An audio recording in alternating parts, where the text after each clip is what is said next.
최근 항공 분야에서 정말 뭐랄까 눈길을 확 끄는 사건이 하나 있었죠. 자율비행 시스템을 탑재한 비행기가 캘리포니아에서 하와이까지 이게 무려 14시간 25분 동안 쉬지 않고 비행을 성공했어요. 네, 그것도 돌아오는 길은 14시간 40분이나 걸렸다고 하니까 이게 뭐 한 번에 운 좋은 비행 그런 건 절대 아닌 거죠? 맞습니다. 단순한 우연은 아닌 것 같아요. 이 비행을 수행한 엑스윙 관련 기사들하고요. 또 이 기술이 앞으로 그 조비 에이비에이션의 도심 항공 모빌리티, 우리가 흔히 eVTOL이라고 부르는 거예요. 그 계획과 어떤 시너지를 낼 수 있을지 분석한 상당히 흥미로운 자료들이 좀 있습니다. 네, 두 회사의 기술이 만났을 때 어떤 그림이 그려질지 기대가 되는 부분이죠. 그래서 오늘 저희의 목표는 이 태평양 횡단 비행이 그냥 단순히 오래 날았다, 이게 아니라 그걸 넘어서 어떤 의미를 갖는지, 어떤 기술적 배경이 숨어 있는지, 또 이게 조비의 계획과 어떻게 맞물릴 수 있을지 그 연결고리를 찾아보는 게 중요하겠죠? 맞아요. 그래서 이건 통해서 우리가 상상하는 미래 항공의 큰 그림, 이걸 어떻게 완성해 나갈 수 있을지 그 가능성을 좀 집중적으로 탐색해 보려고 합니다.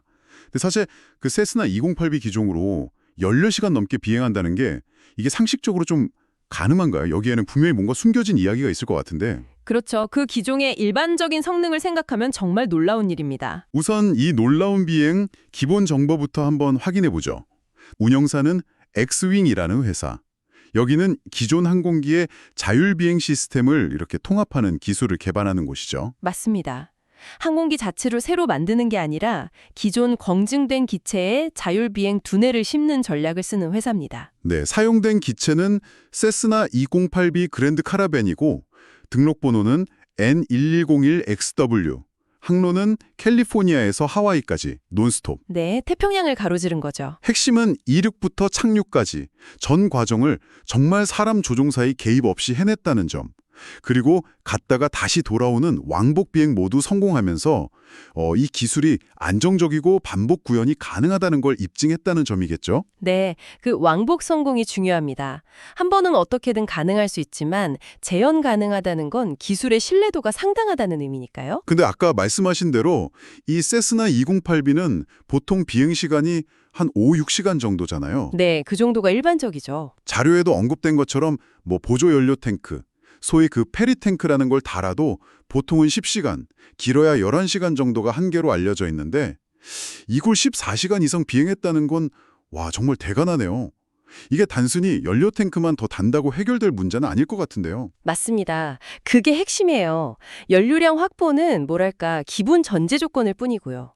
그 이상의 무언가가 분명히 있었을 겁니다. 그 이상의 무언가라면 구체적으로 어떤 걸까요? 페리탱크 설치 자체는 대양 횡단 같은 특수 비행에서 종종 쓰는 방법이긴 해요. 하지만 말씀하신 것처럼 그것만으로는 24시간 이상 비행을 다 설명하기는 좀 어렵습니다. 여기서 중요한 건 단순히 연료를 많이 실었다는 그 사실 자체가 아니라 그 주어진 연료를 가지고 어떻게 24시간 이상 버텨냈는가, 바로 이 운항 효율성에 관한 문제죠. 아, 효율성. 네, 제공된 자료들을 이렇게 종합해보면 몇 가지 핵심 요소를 좀 추론해 볼 수 있습니다. 첫째는 극한의 운항 효율화예요. 극한의 효율화요. 네, 데이터에 따르면 평균 지상 속도가 약 140에서 150노트 정도였다고 하는데요. 이게 뭐 해당 기종의 일반적인 순항 속도 범위 안에 있긴 합니다. 하지만 아마도 제 생각에는 연료 소모를 정말 최소화하는 최적의 속도와 고도를 아주 정밀하게 유지했을 가능성이 높아요. 그냥 적당히 순항한 게 아니라 아주 미세하게 조절했다는 거군요. 그렇죠. 엔진 출력도 정말 딱 필요한 만큼만 쓰고 뭐랄까 불필요한 기동은 전혀 없이 아주 부드럽게 비행했을 겁니다. 자율비행 시스템이니까 그게 가능했겠죠. 그렇겠네요. 그리고 둘째는 자연의 힘, 즉 바람을 최대한 활용했을 가능성입니다. 바람이요? 순풍 같은 거 말씀이신가요? 네, 맞습니다. 태평양 특정 항로나 시기에는 비교적 예측 가능한 순풍이 불거든요. 이 순풍을 얼마나 잘 타느냐에 따라서 연료 효율이 정말 크게 달라집니다. 아, 그게 그렇게 큰 차이를 만드나요? 14시간이나 비행하는데? 네, 장거리 비행에서는 정말 중요합니다. 예를 들어 시속 20노트 순풍만 꾸준히 받아도 14시간이면 거의 280해리, 그러니까 500km 이상을 연료 소모 없이 더 가는 셈이거든요. 무시 못하죠. 와, 500km면 엄청나네요. 그런 것까지 다 계산해서 최적 경로를 찾았다는 거군요. 그럴 가능성이 매우 높습니다. 자율비행 시스템이 실시간 기상 데이터를 계속 분석하면서 가장 유리한 고도와 경로를 끊임없이 찾아 비행했을 수 있습니다. 인간 조종사보다 훨씬 더 정밀하게요. 하긴 사람은 계속 그렇게 집중하기 어렵죠. 그렇죠. 그리고 마지막으로 생각해 볼 수 있는 건 기체 중량 관리나 연료 분배 같은 아주 세부적인 부분까지 최적화했을 거라는 점입니다. 당연히 승객이나 불필요한 화물은 없었을 테고 오직 비행 그 자체에만 모든 걸 집중했겠죠. 그렇군요. 결국 이 비행은 엑스윙이 자신들의 자율비행 시스템이 가진 그 정밀한 제어 능력, 그리고 장시간 운항 관리 능력을 제대로 입증하기 위해서 아주 치밀하게 계획하고 실행한 결과라고 봐야 합니다. 그러니까 단순히 오래 나는 능력을 보여준 게 아니라 자율 시스템이 얼마나 똑똑하게 비행할 수 있는지를 보여준 거죠. 아, 정리가 되네요. 그러니까 핵심은 그 연료통 크기 자체가 아니라 주어진 연료로 최대한 멀리 효율적으로 갈 수 있도록 모든 변수를 최적화하는 지능형 운항 관리 능력, 이걸 보여준 셈이군요. 정말 흥미로운 관점입니다. 네, 저는 그렇게 보고 있습니다. 그런데 이 기술적인 가능성을 넘어서 14시간 이상 그 넓은 태평양 한가운데서 시스템 오류 하나 없이 비행했다는 사실, 그 자체의 의미가 더 크지 않을까요? 바로 그 점입니다. 바로 그 점이 이 비행을 단순한 기술 시연 이상으로 만드는 핵심이라고 생각해요. 13시간이 넘는 긴 시간 동안 그것도 통제된 시험 환경이 아니라 실제 태평양 상공에서 자율비행 시스템이 안정적으로 작동했다는 것. 이건 몇 가지 아주 중요한 의미를 내포하고 있습니다. 어떤 의미들일까요? 우선 첫 번째는 계획된 항로를 오차 거의 없이 유지하는 그 항법 시스템의 신뢰성입니다. 망망대해에서 길을 잃지 않고 정확히 날아갔다는 거죠. 네. 둘째는 지상에 있는 항공교통 관제, ATC 센터라고 하죠. 이 ATC 센터와 계속해서 통신하면서 필요한 데이터를 주고받는 통신 시스템의 안정성입니다. 이것도 장시간 동안 끊기면 안 되니까요. 그렇죠. 통신 두절되면 큰일이죠. 네. 그리고 제가 생각하기에 더 중요한 건 비행 중에 발생하는 수많은 변수들 있잖아요. 예를 들면 연료 소모율이 미세하게 변한다거나 엔진 상태가 조금씩 달라진다거나 아니면 예상치 못한 기상 변화가 생긴다거나 네, 항상 변수가 있죠. 이런 변수들을 시스템 스스로 계속 모니터링하고 또 분석하고 거기에 맞춰서 운항 계획을 실시간으로 조정하면서 대응했다는 점입니다. 이건 사실상 숙련된 인간 조종사가 비행 중에 하는 그 복잡한 의사결정 과정을 시스템이 상당 부분 대체할 수 있다는 걸 보여주는 아주 강력한 증거예요. 와, 스스로 판단하고 조정까지 했다는 거군요. 그렇다고 봐야죠. 물론 이번 비행에서 구체적으로 어떤 비상 상황이 발생했었는지 그런 것까지 공개되진 않았습니다. 하지만 이 정도 수준의 자율성을 갖췄다면 아마도 예기치 못한 문제가 발생했을 때 스스로 안전하게 대처하는 비상 대응 로직, 이런 것도 당연히 포함되어 있을 가능성이 높다고 봅니다. 그렇겠네요. 결론적으로 말하면 상업운항이라든지 군사작전 같은 실제 환경에서 정말 장시간 동안 사람의 직접적인 개입 없이도 임무 수행이 가능하다는 그런 실질적인 가능성을 이번에 보여준 거죠. 가능성을 입증한 거군요. 네. 자, 그럼 여기서 자연스럽게 다음 질문으로 넘어가게 됩니다. 이 강력한 기술, 이걸 과연 어디에 쓸 수 있을까요? 네, 맞아요. 그게 바로 궁금했습니다. 이렇게 장시간, 그것도 안정적으로 작동하는 자율비행 기술이라면 와, 이거 활용 범위가 정말 넓을 것 같은데요. 그렇죠. 잠재력이 상당하죠. 자료들을 보니까 군사적 활용 가능성하고 상업 물류 혁신, 이 두 가지에 대한 언급이 많던데 구체적으로 어떤 그림을 좀 그릴 수 있을까요? 이게 우리 사회나 산업에 어떤 변화를 가져올 수 있을지 조금 더 자세히 설명해 주실 수 있나요? 네, 그럼요. 잠재력은 정말 상당합니다. 우선 군사 분야부터 한번 살펴볼까요? 네, 군사 분야. 가장 먼저 떠오르는 건 역시 광활한 해역을 감시하는 임무입니다. 예를 들어 태평양처럼 넓은 바다를 24시간 계속 감시하는 건 어마어마한 비용과 인력이 드는 일이잖아요. 그렇죠. 배나 비행기 계속 띄워야 하니까요. 네. 그런데 엑스윙의 기술을 활용하면 비교적 저렴한 세스나 같은 플랫폼으로도 아주 장시간 동안 감시 공백 거의 없이 임무를 수행할 수 있게 됩니다. 이건 기존에 있던 고가의 정보, 감시, 정찰 자산, 우리가 ISR 자산이라고 부르는 것들과 결합해서 해상 안보 능력을 크게 높일 수 있는 거죠. 아, 저비용 고효율 감시 체계가 가능해지는군요. 그렇죠.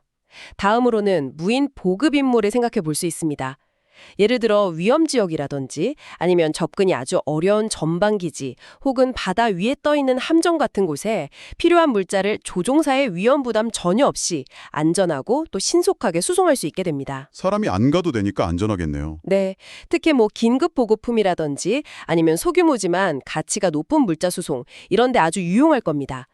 미국 정부에서도 이미 이런 종류의 무인 플랫폼에 대해서는 큰 관심을 보이고 있고요. 해상 감시나 무인 보급이라 확실히 군사적으로 보면 굉장히 매력적인 카드네요.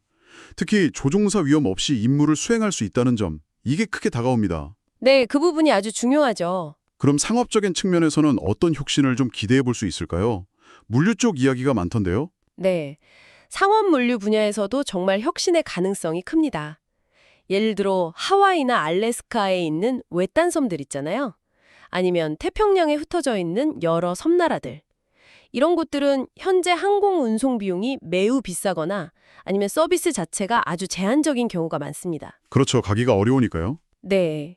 그런데 엑스윙 같은 자율 화물기를 이용하면 이런 지역에 훨씬 저렴하고 또 유연하게 정기적이든 비정기적이든 물품 보급 서비스를 제공할 수 있게 됩니다. 이건 뭐 물류 혁신을 넘어서 지역 경제 활성화에도 기여할 수 있는 부분이죠. 외딴 지역 주민들에게는 정말 희소식이겠네요. 네. 또 다른 중요한 응용 분야는 긴급 의료품 운송입니다. 의료품이요? 네. 뭐 혈액이라든지 백신, 아니면 이식용 장기 같은 것들은 정말 시간과의 싸움이잖아요. 그렇죠. 골든타임이 중요하죠. 네. 자율 비행기를 이용하면 뭐 교통체증 걱정 없고 조종사 근무 시간 제약 같은 것도 없으니까 24시간 언제든 가장 빠른 경로로 장거리 운송이 가능해집니다. 이건 정말 생명을 구하는 데 결정적인 역할을 할 수도 있는 거죠. 와, 이건 정말 중요한데요. 시간을 다투는 상황에서 큰 도움이 되겠어요. 그렇습니다. 그리고 마지막으로 기존 항공화물 네트워크 전체의 효율성을 높일 수 있습니다. 물론 가장 큰 부분은 역시 인건비 절감이겠지만 그 외에도 예를 들어 야간이나 새벽처럼 수요가 좀 적은 시간대에도 자유롭게 운항할 수 있으니까 항공기 가동률을 높일 수 있고요. 전체 물류 시스템의 유연성을 크게 증대시킬 수 있습니다. 단순히 비용 절감을 넘어서 항공 물류 서비스의 질 자체를 바꿀 수 있는 잠재력이 있는 거죠. 아, 인건비뿐 아니라 운영 유연성까지 확보되는군요. 듣고 보니 엑스윙의 이번 비행 성공이 이게 단순히 오래 나는 비행기를 하나 만들었다 이런 차원을 넘어서 항공 물류와 국방 분야의 운영 방식을 근본적으로 바꿀 수 있는 뭐랄까 게임 체인저가 될 수도 있겠다 이런 생각이 드네요. 네, 저도 그렇게 보고 있습니다. 파급력이 상당할 수 있죠. 자, 그럼 이제 정말 흥미로운 지점으로 한번 넘어가 보겠습니다. 이 엑스윙의 장거리 자율비행 기술하고 저희가 계속 주목해왔던 조비 에이비에이션의 도심항공 모빌리티, EVTOL 계획, 이 둘이 만난다면 어떤 일이 벌어질까요? 이 둘의 조합이 미래 항공의 밑그림을 어떻게 바꿔놓을 수 있을지 이게 정말 궁금합니다. 바로 그 지점이 이 이야기의 하이라이트라고 할 수 있습니다. 정말 흥미로운 부분이죠. 네, 우선 조비 에이비에이션의 현황하고 목표를 간단하게 다시 한번 짚어볼까요? 조비는 이미 미 연방항공청 FAA로부터 파트 135 항공운항증명 AOC라고 하죠. 이걸 획득했습니다. 아 그게 에어택시 사업 허가 같은 거죠? 네, 쉽게 말하면 그렇습니다. 상업 운송 사업을 할 수 있는 공직 허가를 받았다는 의미고요. 그래서 2025년에서 2020년 사이에는 실제 상업 운항을 시작하는 것을 목표로 하고 있습니다. 얼마 안 남았네요. 네, 코앞이죠. 조비의 전략은 단계적으로 진행됩니다. 처음에는 도심하고 공항을 잇는 비교적 짧은 노선, 수십 킬로미터 정도에 집중하고요. 점차 대도시권 내 다양한 노선으로 확장하고 최종적으로는 글로벌 시장으로 나아간다는 그런 계획을 가지고 있습니다. 단계별 확장 전략이군요. 네. 그런데 여기서 핵심적인 기술적 제약이 하나 있죠. 바로 배터리 기술의 한계 때문에 이 EVTOL의 항속거리가 현재로서는 길어야 150km에서 250km 수준이라는 점입니다. 아, 그렇죠. 그게 계속 약점으로 지적됐었죠? 네. 도시 내 이동에는 충분할 수도 있겠지만 도시와 도시 간을 이동하거나 더 먼 거리를 가기에는 아무래도 좀 부족하죠. 네, 맞아요. EVTOL은 도심 내 빠른 이동에는 정말 혁신적이지만 그 자체만으로는 이동 거리의 한계가 명확하다. 이런 지적이 계속 있었죠. 정확합니다. 바로 이 한계, 이 한계를 엑스윙의 기술이 보완해 줄 수 있다는 점에서 엄청난 시너지 가능성이 생겨나는 겁니다. 아, 보안 관계군요. 네. 크게 세 가지 측면에서 구체적인 시나리오를 한번 그려볼 수 있습니다. 첫 번째는 다층적 항공 네트워크의 구축입니다. 다층적 네트워크요. 네. 조비의 EVTOL은 도심 내 짧은 거리 이동, 예를 들어 공항까지 가거나 도심 내 주요 지점들을 연결하는 라스트 마일 도심 항공 모빌리티, 즉 UAM을 책임지는 거죠. 네, 도심 내 이동. 한편 맥스윙의 자율대인 기술이 탑재된 터보프롭 항공기, 세스나 같은 것들이죠. 이런 항공기는 도시와 도시를 연결하거나 혹은 도시와 멀리 떨어진 섬이나 외곽 지역을 잇는 미드마일 지역 항공 모빌리티, RAM 역할을 맡는 겁니다. 주로 중거리 화물 운송이나 경우에 따라서는 일부 승객 수송도 가능하겠죠. 아, UAM은 도심, RAM은 지하간 이렇게 역할 분담을 하는 거군요. 그렇죠. 이 둘을 매끄럽게 연결하면 예를 들어 청취자 여러분께서 도심에서 조비 EVTO를 딱 타고 가까운 허브 공항이나 버티포트로 이동합니다. 그리고 거기서 바로 엑스윙의 자율비행기로 환승해서 수백 킬로미터 떨어진 다른 도시나 휴양지로 날아가는 거죠. 와, 환승까지요? 네, 출발지에서 목적지까지 끊김없이 연결되는 완전히 새로운 형태의 항공교통 시스템, 엔드투엔드 서비스가 만들어지는 겁니다. UAM과 RAM을 결합한 엔드투엔드 서비스라. 와, 이건 정말 매력적인데요? 승객뿐만 아니라 당연히 화물 운송에서도 동일한 방식이 적용될 수 있겠군요. 물론입니다. 화물도 마찬가지죠. 두 번째 시너지는 바로 공통 자율 운항 스택의 개발입니다. 공통 자율 운항 스택이요? 그건 좀 어려운데요? 쉽게 말하면 조비든 엑스윙이든 결국에는 수많은 항공기를 소수의 인원으로 안전하고 효율적으로 관리해야 하잖아요. 그렇죠. 그게 핵심이죠. 그러려면 지상에 설치된 원격 운영센터, ROC라고 부르는 곳에서 사용하는 일종의 두뇌, 즉 자율 운항 소프트웨어가 핵심적인 역할을 합니다. 여기서 한 걸음 더 나아가서 만약 서로 다른 종류의 항공기, 그러니까 EVTO를 하고 터보프롭 항공기를 동일하거나 혹은 아주 유사한 소프트웨어 아키텍처 기반의 ROC에서 통합해서 관리할 수 있다면 어떨까요? 아, 하나의 시스템으로 서로 다른 비행기를 다 관리한다고요? 네, 바로 그겁니다. 이게 만약 가능해진다면 운영 효율성은 정말 상상 이상으로 높아질 겁니다. 조종 및 관제 인력 교육도 통합할 수 있고 시스템 유지 보수도 간편해지고 안전 규정 준수 등 여러 면에서 비용과 노력을 크게 절감할 수 있겠죠.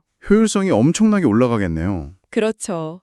게다가 규제 당국 입장에서도 생각해보면 이미 검증된 공통 플랫폼을 기반으로 인증 절차를 진행하는 것이 훨씬 수월할 수 있습니다. 각각 따로 하는 것보다요. 즉 기술적인 효율성, 운영적인 효율성뿐만 아니라 규제 승인 과정에서도 상당한 시너지를 기대해 볼 수 있는 거죠. 와, 하나의 관제탑 두뇌로 다양한 종류의 자율비행체를 관리한다. 이건 정말 운영 효율을 극대화할 수 있는 아주 좋은 방안이네요.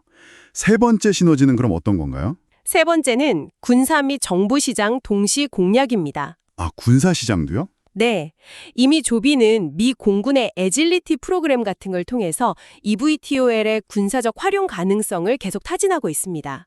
예를 들어 병력을 신속하게 이동시키거나 기지 내에서 물자를 수송하는 등 여러 용도로 활용될 수 있죠. 네, 그런 뉴스들이 있었죠. 한편 엑스윙의 기술은 앞서 살펴본 것처럼 장거리 무인 보급이나 감시 정찰 임무에 아주 적합하고요. 이 두 회사가 만약 힘을 합친다면 군이나 정부기관에게 통합 항공 모빌리티 솔루션이라는 패키지를 제안할 수 있게 됩니다. 통합 솔루션 패키지요? 네, 예를 들어 특정 작전 지역 내에서는 조비의 EVTOL로 인력이나 소규모 물자를 아주 빠르게 이동시키고 그 지역까지 가는 중장거리 보급이나 넓은 지역 감시는 엑스윙의 자율항공기가 담당하는 거죠. 그림이 그려지시나요? 네네, 역할 분담에서 하나의 큰 작전에 수행하는 그림이네요. 그렇죠. 이렇게 되면 단순히 EVTOL만 제공하거나 혹은 자율화물기만 제공하는 경쟁사들보다 훨씬 포괄적인 솔루션을 제공할 수 있게 되고 국방이나 공공부문 계약에서 아주 강력한 경쟁 우위를 확보할 수 있게 됩니다. 와, 이건 정말 거대한 그림인데요.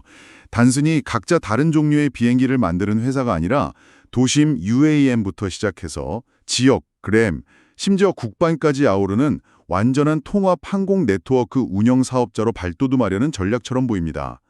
이 정도면 기존 항공산업의 판도를 진짜 바꿀 수도 있겠다는 생각이 드는데요. 네, 맞습니다. 잠재력은 정말 어마어마하죠. 이 통합 시나리오가 만약 현실화된다면 그 파급력은 상당할 겁니다. 단계적으로 한번 예측을 해보면 아마 초기, 그러니까 2025년에서 27년 정도까지는 각자의 영역에서 기술과 운영 경험을 착실히 쌓으면서 뭐 기술 공유라든지 공통 ROC 개발 같은 협력의 기반을 다지는 시기가 될 것 같습니다. 기반 다지기 단계군요. 네.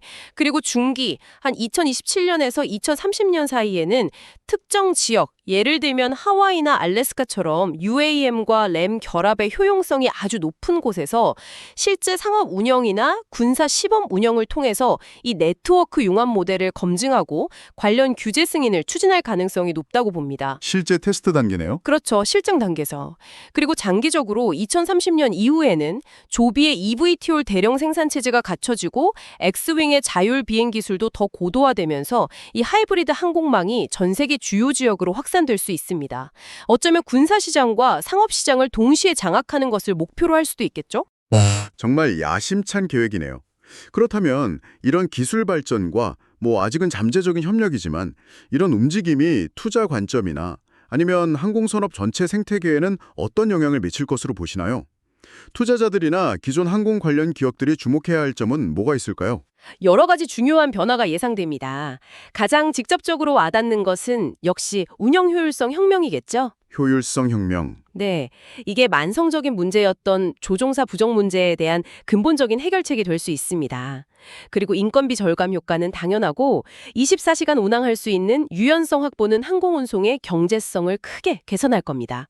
이건 결국 항공 서비스가 필요하지만 이전에는 비용 문제로 어려웠던 더 많은 지역으로 서비스가 확대될 수 있다는 걸 의미하죠. 서비스 지역 확대 가능성이군요. 네. 또한 시장 정의의 재편이 일어날 수 있습니다. 현재 많은 기업들이 UAM, 즉 도심 항공 모빌리티 시장에 집중하고 있잖아요. 네, 경쟁이 치열하죠. 그런데 만약 조비 엑스윙 연합 같은 이런 통합 모델이 성공한다면 경쟁의 축이 단순히 개별 기체의 성능이 아니라 네트워크 통합 능력으로 이동할 수 있습니다. 즉 UAM과 RAM을 모두 아우르는 포괄적인 솔루션을 제공하는 기업이 시장을 주도할 가능성이 커지는 거죠. 이건 아처나 위스크, 베타 같은 다른 eVTOL 개발사들에게는 상당한 도전 과제가 될 겁니다. 아, 경쟁의 편도가 바뀔 수 있겠네요. 그렇죠. 마지막으로 밸류 체인의 변화입니다. 전통적으로 보면 항공기 제조사와 운항사는 좀 분리되어 있었잖아요. 네, 보잉이나 에어버스가 만들고 항공사가 사서 운영하죠. 네.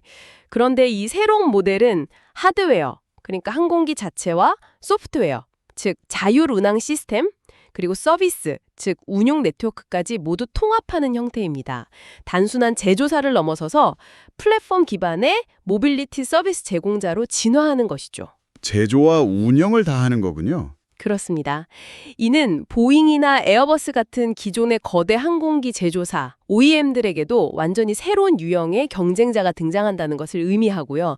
결국 산업 전체의 비즈니스 모델 변화를 촉발할 수 있습니다. 와, 산업 구조 자체를 바꿀 수도 있겠군요. 네, 그럴 잠재력이 충분하다고 봅니다. 자, 오늘 이야기 슬슬 한번 정리해 볼까요? 엑스윙의 태평양 횡단 자율비행 성공. 이게 단순히 기술력을 과시하기 위한 이벤트가 아니었다는 거죠. 네, 그렇죠. 이건 장시간 동안 인간의 개입 없이도 복잡한 임무를 충분히 수행할 수 있는 자율 시스템의 신뢰성, 그리고 지능적인 운항 관리 능력을 실제로 증명해 보인 아주 중요한 이정표였습니다. 맞습니다. 실증적인 증거죠. 그리고 이 기술이 쪼비의 eVTOL과 결합될 때 그 잠재력은 훨씬 더 커진다는 것을 확인했습니다.